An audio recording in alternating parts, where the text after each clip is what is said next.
Marie, porte du ciel. Et moi, suis-je une porte pour ceux qui m'entourent?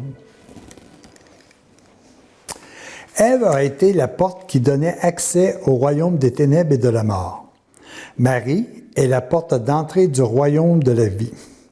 Par cette porte, le ciel est réouvert et les hommes peuvent de nouveau trouver Dieu.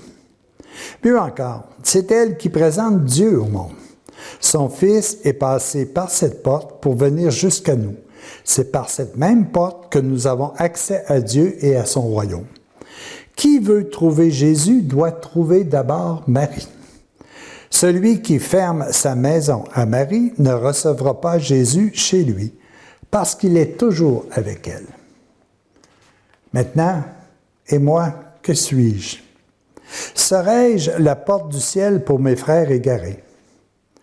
Comme Marie, saurais-je leur présenter Jésus dans ma conduite de bonté, de paix, d'amour? Saurais-je leur présenter la parole de vie? Beaucoup d'âmes attendent que je sois pour eux la porte du ciel. Serais-je comme Marie capable de leur présenter Jésus? Serais-je capable de marcher en tête de file pour leur montrer le chemin en tenant haut le flambeau de la liberté? C'est vraiment une question essentielle. D'abord, j'ouvre ma porte à quoi? Est-ce que j'ouvre la porte à tous les jugements, à toutes les calomnies? Est-ce que j'ouvre la porte à tous les désastres? Est-ce que j'ouvre la porte au pessimisme, au désespoir? Ou au contraire, est-ce que ma porte est ouverte à tout ce qui est amour, paix, joie, bonheur? Savez-vous qui est le maître de cette porte? C'est chacun de nous. Nous avons la clé de la porte de notre cœur. Et nous alimentons notre cœur avec quoi? C'est à chacun de nous de décider.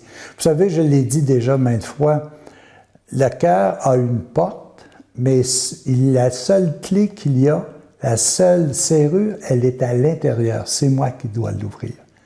Et ça, c'est excessivement important. Qu'est-ce que je reçois et qu'est-ce que j'accepte de maintenir à l'intérieur de moi? L'illusion ou la vérité?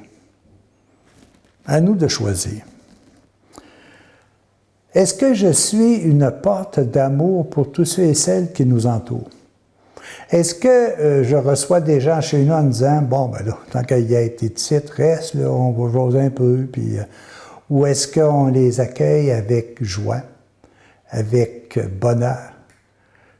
Vous savez, ce que l'on fait sur le plan de « je rouvre la porte à quelle pensée », je rouvre la porte à quel individu aussi. Je dois les ouvrir à tous ceux et celles qui demandent ma présence, qui ont besoin de mon réconfort, parce qu'ils sont venus aussi me transmettre un message. Ce message, est-ce que je l'accepte?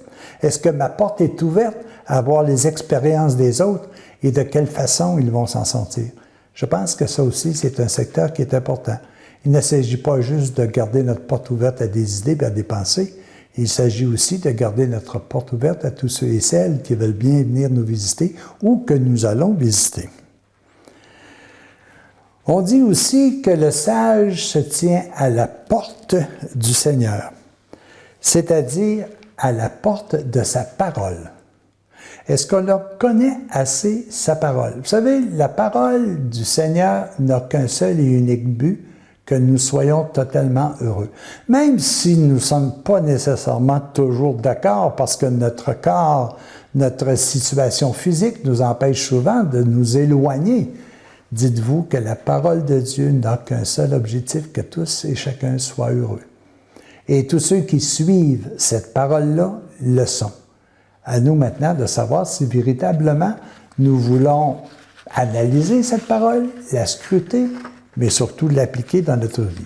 Je termine en vous disant quelques paroles qui sont dans l'Écriture et qui sont importantes pour chacun de nous. Écoutez bien celle-ci.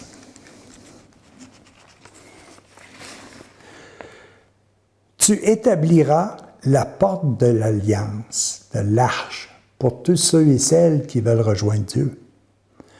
Heureux l'homme qui m'écoute en veillant à ma porte. Dans les psaumes.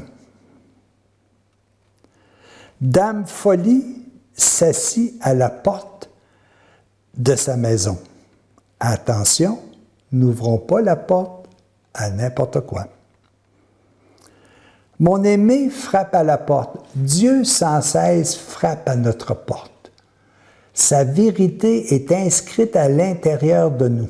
Est-ce que nous osons l'ouvrir? Est-ce que nous osons l'écouter, la scruter? Que ton pied use le seuil de la porte du sage. Le sage, c'est celui qui a en lui la vérité, qui porte en lui la parole de Dieu qui est vérité, qui est vie. Et je termine en disant tout simplement, tiens-toi à la porte du temple du Seigneur. Tiens-toi à la porte de l'amour de Dieu qui t'a créé, qui t'a sauvé et qui veut une seule et unique chose, ton bonheur éternel.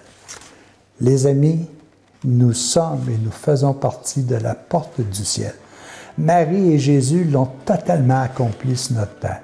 Peut-être quand nous en sommes peut-être à 1, 2, 3 ou 4%, mais nous pouvons faire beaucoup mieux. Soyons la porte du bonheur de tous ceux et celles qui nous entourent. Bonne journée.